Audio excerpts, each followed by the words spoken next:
भूमी माणदेशाची, सत्य समाज शेतकऱ्यांचा आवाज।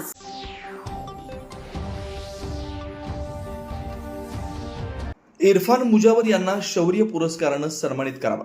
म्हसवड येथील श्री सिद्धनाथ मंदिरात दर्शन घेऊन म्हसवड पंढरपूर या मार्गाने गावी परतताना तांदुळवाडी तालुका माळशिरस इथं पिकअप वाहन विहिरीत पडून त्यामधील 14 जण खोल पाण्यात बुडाले। यापैकी 8 जणांचा दुर्दैवी मृत्यू झाल्याची घटना घडली। या अपघातानंतर एक लहान बाळाच्या पोटात पाणी गेल्यानं ते पाण्यावर तरंगू लागलं। योगायोगानं याच अपघातग्रस्त पिकअप टेम्पोच्या पाठीमागून मोटरसायकलवर चाललेल्या तांदळवाडीतील इरफान मुजावर या तरुणानं डोळ्यात देखत घडलेल्या दुर्घटनेचं गांभीर्य पाहून मोटरसायकल रस्त्यावर सोडून स्वतःचा जीव धोक्यात घालून खिशातील मोबाईल बाहेर फेकला व अंगावरील कपड्यांसह विहिरीतील पाण्यात उडी मारून लहान बालकासह 5 जणांना सुरक्षित बाहेर काढलं। त्यानंतर खोल पाण्यात बुडालेल्या इतरांना बाहेर काढण्यासाठी गावातील मित्रांना मोबाईलवरून फोन करून बोलावून घेतलं।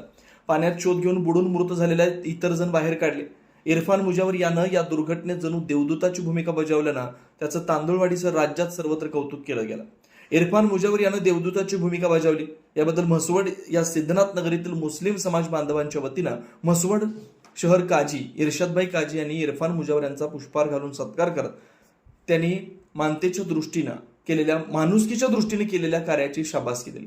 याबरोबरच इरफान मुजावर याची राज्य शासनाने देशपातळीवरील शौर्य पुरस्कारासाठी शिफारस करावी अशी मागणी केली।